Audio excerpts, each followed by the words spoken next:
like about 7 years ago, I started feeling that something is wrong with my right kidney. I always feel pains. So I decided to go to the hospital. So doctor told me that my kidney is very weak. That I need to be careful about it. So stop drinking and smoking and all that. So about 2 years ago, I discovered that the pain increases. So I told my wife that I had to go to the hospital. So went to the hospital and doctor confirmed that I had stage 4 kidney problem.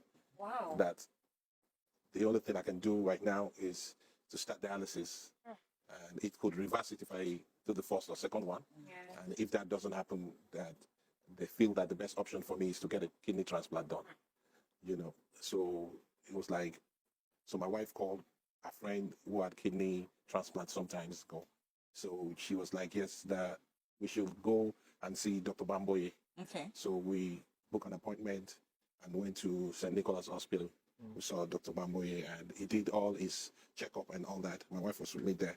And he said that, I hope they told you that you have stage 4 kidney problem. I said, the best thing for you is a kidney transplant. So right there, I asked him, I said, so is it possible for the hospital to source for donors for me? It was like, no, you have to bring your donor yourself. It has to be a family member, a brother, a sister, a father, a mother, a son, or a daughter. It has to be 18 and above to 65, or a friend.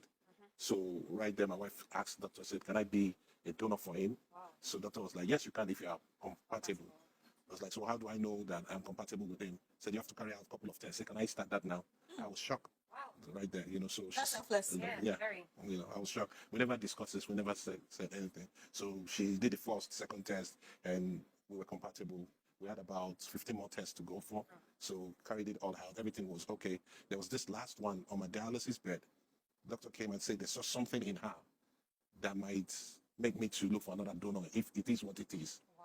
That, but she should go to so place to go and get the test done. I was so shocked. I was like, enemy, the devil is a liar. What the hell? That was the last one. So we went there and she got the test done. Doctor took it and went to see a professor. And professor was like, no. There's nothing wrong with it. That sometimes there are some growths that grow inside somebody. So it's not cancerous, it's nothing. That they should go ahead with the transplant. Thank God. That was when I had my mind, at peace. So we got home 3 days later. They called us from the hospital that the surgeons from Canada and India are around, so we should check it into the hospital.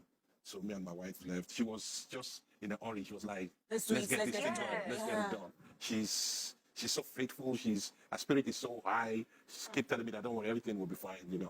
So we went in and they took her to our room, took me to my room very early in the morning around 8 o'clock. They took her to the theater and removed her left kidney and brought me to the theater. Soon as I lay on the hospital bed, I can't remember anything anymore. I'm gone. 5 hours later, it was pain that woke me up. So it was pain. So I was screaming, can I have water, please? I'm thirsty. Can I have water, please? I'm thirsty. The nurses were like, no, sorry, you can't drink water till tomorrow. When I checked the time, it was 8 p.m. I was like, oh my goodness. So And tomorrow was too far. like sitting here. Yeah. So I was like, where's my wife? Where's my wife? They said she's fine. She's in the ICU. So it was in the morning that they finally gave me water.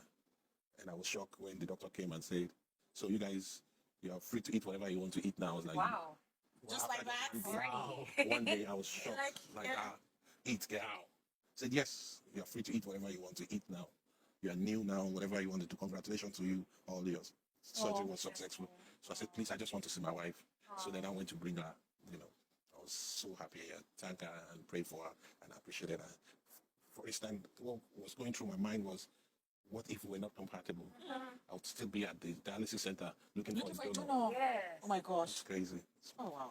I just believe God loves me so much and gave me a second chance because I'm sure He still have a lot of plans for me.